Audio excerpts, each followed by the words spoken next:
უახლოეს დღეებში მეგობარი აქტი განსახილველად წარმომადგენელთა პალატაში ბრუნდება მას შემდეგ, რაც 119 მოწვევის კონგრესი მუშაობას შეუდგება ქართველი ხალხის მხარდამჭერ დოკუმენტზე მსჯელობა ისევ აქტიურ ფაზაში გადავა.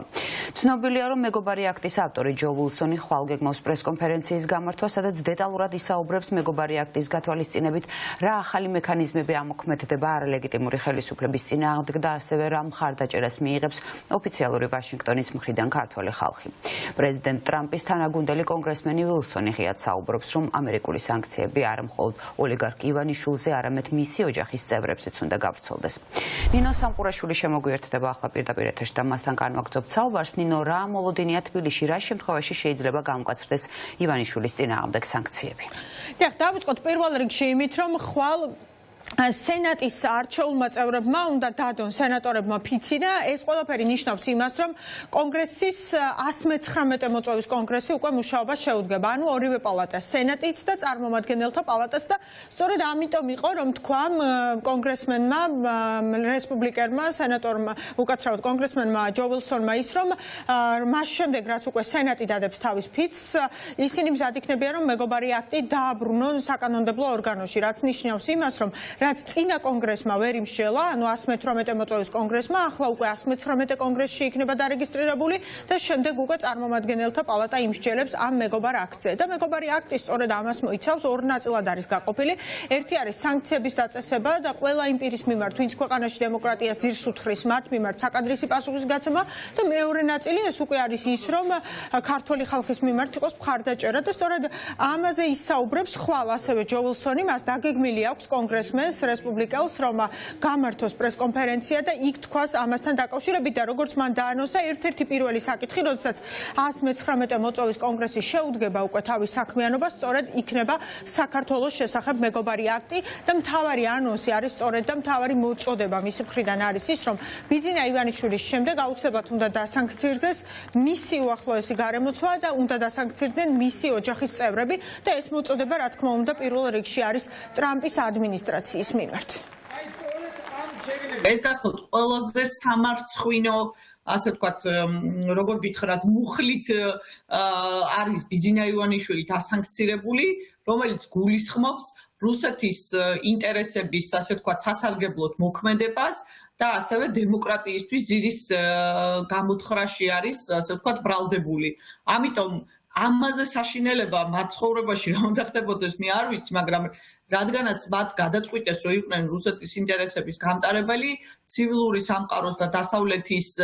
მხარდაჭერა ქართველი ხალხის ბრძოლის მიმართ თავისუფლებისთვის ბრძოლაში, სწორად ამაში გამოიხატება ხოვლის გუნდის ეფექტი ქვია ამას, იმიტომ რომ გადაეცემა სხვა ქვეყნებსაც და თქვენ ნახეთ უკვე რომ 31 დეკემბერს, რა ვიცი, ღამეს 12 საათს უკვე და 20 წუთი და გერმანიაში მაგ დროს ზოგადად არაფერი არ ხდება ხოლმე,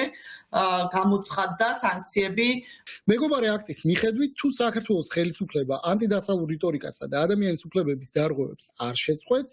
ამ შემთხვევაში სასანქციო რეჟიმი, რომელიც უკვე არის დაწესებული, კიდევ უფრო გამკაცრდება და ქართული ოცნების ყველა მაღალჩინოსანი, რომელიც პასუხისმგებელია ადამიანის უფლებების დარღვევისთვის, საქართველოს რუსულ ორბიტაზე დაბრუნებისა და სხვა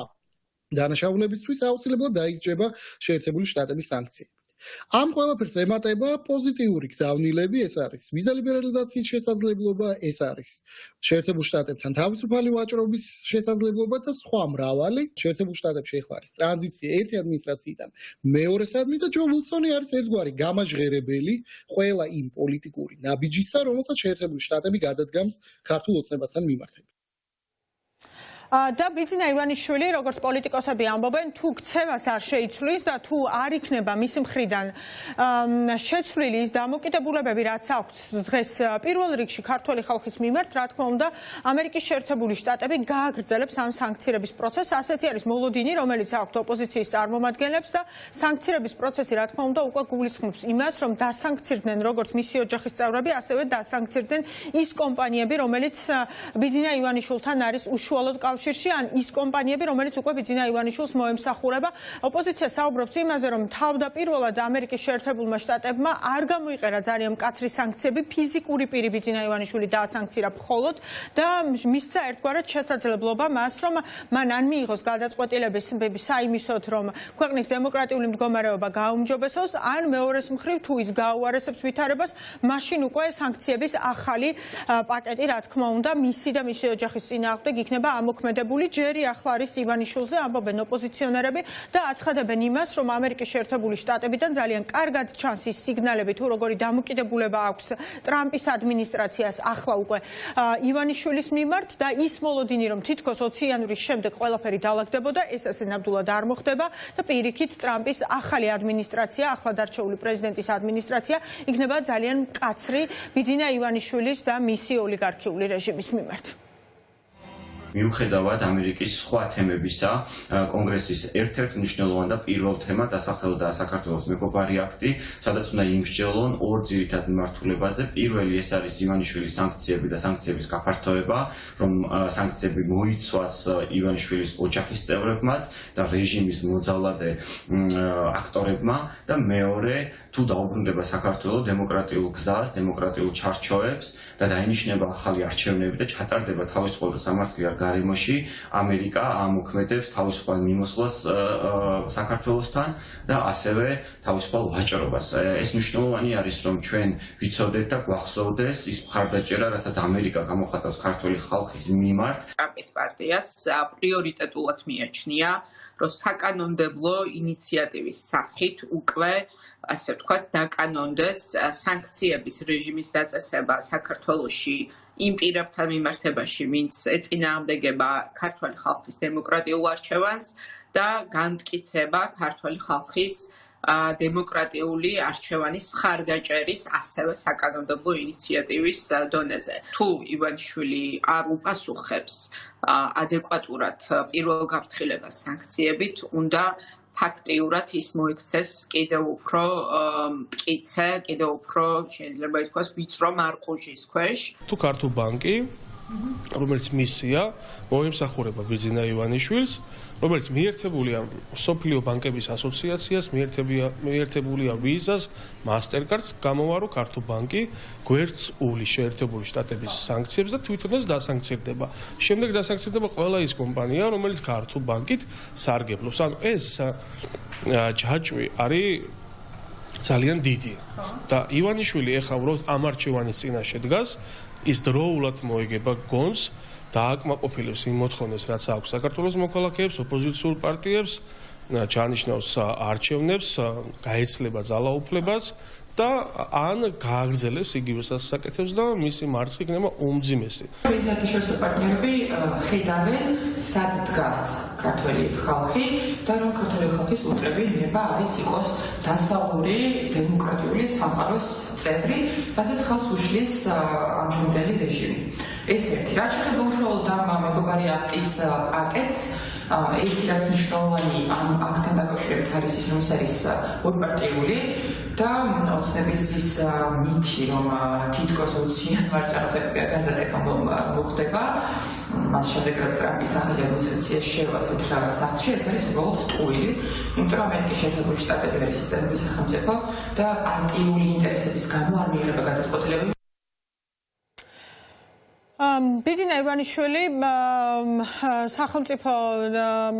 ბიძინა ივანიშვილი დასანქცირდა 27 დეკემბერს რუსეთის სასარგებლოდ საქართველოს დემოკრატიისა და ევროატლანტიკური მომავლისთვის ძირის გამოთხრის გამო და ამის შემდეგ უკვე იყო კონგრესმენ ჯო ვილსონის საგანგებო წერილი და ძალიან საგანგებო მიმართვა უკვე მარკო რუბიოს მიმართ, რომელიც სახელმწიფო მდივნობის კანდიდატია და ასევე ეროვნული უსაფრთხოების მრჩევლის წარმომადგენლის მაიკ უოლცის მიმართ, სადაც მოთხოვნილი არის ის, რომ დასანქცირებული იყოს ბიძინა ივანიშვილის ოჯახის წევრები და ახლობლები და ის თავის განმარტებას უკვე კონგრესმენი ასე განმარტავს, რომ კოლექტიური მუშაობა, მათ შორის ბიძინა ივანიშვილის სანქციების დაწესება მნიშვნელოვანი წინგადადგმული ნაბიჯი იყო. ეს ურტყამს დე-ფაქტო საქართველოს მთავრობის შეცდომაში შემყვან ნარატივს, რომ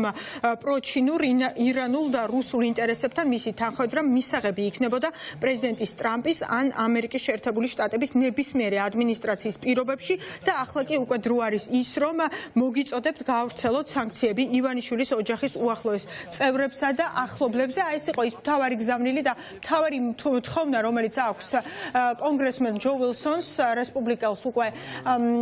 მაღალი თანამდებობის პირების მიმართ, რომლებიც ტრამპის ადმინისტრაციაში იქნებიან წარმოდგენილები და ხვალ უკვე ჯო ვილსონი აპირებს, რომ გამართოს საგანგებო პრესკონფერენცია და თქვას ის, რომ კონგრესში უნდა დაბრუნდეს წარმომადგენელთა პალატაში, უпроსორად უნდა დაბრუნდეს მეგობარი აქტი, რომლის ავტორიც თვითონ არის. მეგობარი აქტი შეიძლება ითქვას, რომ ორ ნაწილად შეგვიძლია გავყოთ. პირველი ნაწილი ეს არის სწორედ გამოვლენა ყველა იმ ადამიანის, რომელიც საქართველოში დემოკრატიას ძირს უთხრის და მათი დასანქცირება და მეორე ნაწილი ეს არის ქართველი ხალხის მხარდამჭერა და ქართველი ხალხის მხარდამჭერა რამდენიმე მიმართულებით უნდა გამოიხატებოდეს, როგორც მეგობარ აქტში წერია, ეს არის შეღავათიანი სავაჭრო ხელშეკრულება, გაცვლის გაფართოება და სავიზო რეჟიმის გამარტივება და ეკონომიკური პაკეტის შემუშავება და ასევე უსაფრთხოებისა და თავდაცვის სფეროში მხარდაჭერა. ნახოთ, როგორ განვითარდება უკვე პროცესები, რადგანაც პოლიტიკური ახალი წელიც იწყება უკვე მთელ მსოფლიოში, მათ შორის ამერიკის შეერთებულ შტატებში და ყველას ძალიან დიდი მოლოდინი აქვს უკვე იმაზე, თუ როგორი იქნება დონალდ ტრამპის ადმინისტრაციის დამოკიდებულება ყველას მიმართ და მათ შორის ოლიგარქიული რეჟიმის მიმართ.